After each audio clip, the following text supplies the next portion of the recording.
સ્વાગત છે। આજરોજ આપણે મોહરમ નિમિત્તે મોહરમની શરૂઆત કાલ પહેલી જોઈ છે। તો જામનગરમાં મોટા પીરના ચોકમાં નંબર 1નો ચાંદીનો તાજિયો કહેવાય છે। તો તેમના સંચાલિક મોહમ્મદ ઉસ્માન બાપુ સાથે આપણે વાતચીત કરશી કે અહીંયા આજે મેજો ચડે છે મોહરમ નિમિત્તે, તો આપણે તેની સાથે વાતચીત કરશી। આજે ચાંદીના દાજિયા પડવાના નંબર 1 ચાંદીના દાજિયાના માતમ જે દાજિયો રાખવામાં આવે છે ત્યાં અમે બધા સૌ હિન્દુ મુસ્લિમ ભેગા થઈ અને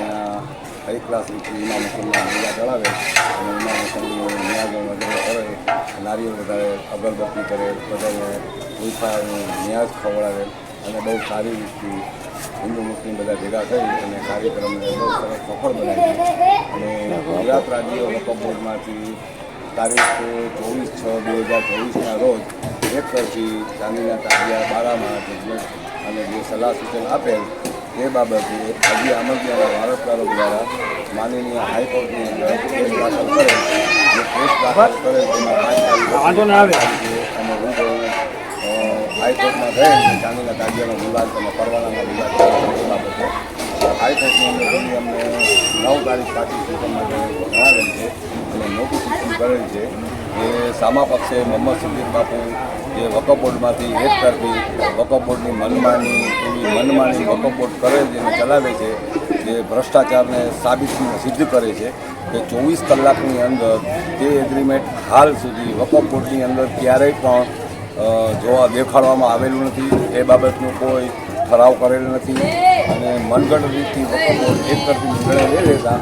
એ બાબતે એનો હાઈકોર્ટની અંદર આ બાબતે સૂચિત કરે અને તારીખ 9ના વરી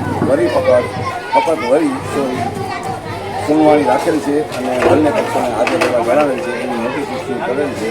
સામા પક્ષે કોઈ નોટિસને સ્વીકારેલ નથી અને તે બાબતે અમે સોશિયલ મીડિયા દ્વારા જાણ કરવામાં આવે છે કે તારીખ 9/7/2024ના રોજ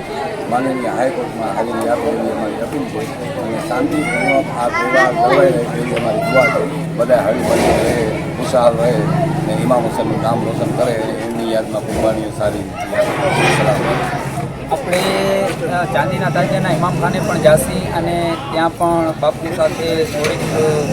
સવાલ જવાબ કરશી।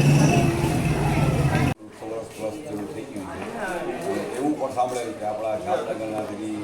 રાજા અત્યારે જે જીવિત છે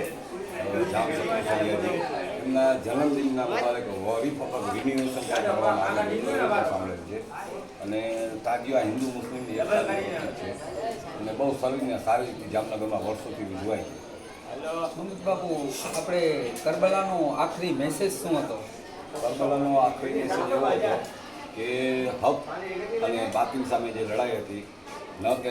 માલ મિલકતની, તો હક હંમેશા ક્યારેય ઝૂકતું નથી એવું સબક શીખવાડવામાં આવ્યું અને આપણા રાષ્ટ્રપિતા મહાત્મા ગાંધીજીએ કીધેલું કે અગર હિન્દુસ્તાનની આઝાદી આવા બોતેર ઇમામ હુસૈનના જે સાથીઓ હતા એવા સાથીઓ હોત તો 24 કલાકમાં આખું હિન્દુસ્તાન આઝાદ થઈ શકે એવા સાથીઓ અને ઇન્સાફ માટે લડવાવાળા સૌએ ગિરામ હતા અને આજ પણ એને દુનિયા યાદ કરે છે અને હિન્દુ મુસ્લિમ સૌ એને માને છે। તમે જોઈ શકો છો અત્યારે બાપુએ આપણે જણાવ્યું કે મેદાને કરબલાનો, ને જેમ બાપુએ કીધું કે મેદાને કરબલાનો ઇમામે હુસૈનનો મકસદ અને મેસેજ એ હતો આખી દુનિયાને દેવાનો, કોઈ એક કોમ માટે નહોતો કે હક અને સત્ય માટે હંમેશા અગર જો જાન દેવી પડે તો દઈ દેવી અને વખતે યજીદ કયામત સુધી વખતે યજીદમાં જેના સામે પણ લડવું પડે તો સત્યની જે તાકાત મળે છે એ ઇમામે હુસૈન અને કરબલાના વાક્યાથી હર ઇન્સાનને મળી રહી છે અને મેદાને કરબલાનો આખરી મેસેજ એ જ હતો કે સત્ય માટે હંમેશા લડવું, કોઈ દી ઝૂકવું નહીં ખોટા સામે જૂઠા સામે, એ જ મેદાને કરબલાનો મેસેજ હતો। જામનગરથી સત્ય સૌરાજ news bureau chief Mustak Qureshi, જય હિન્દ, જય ભારત।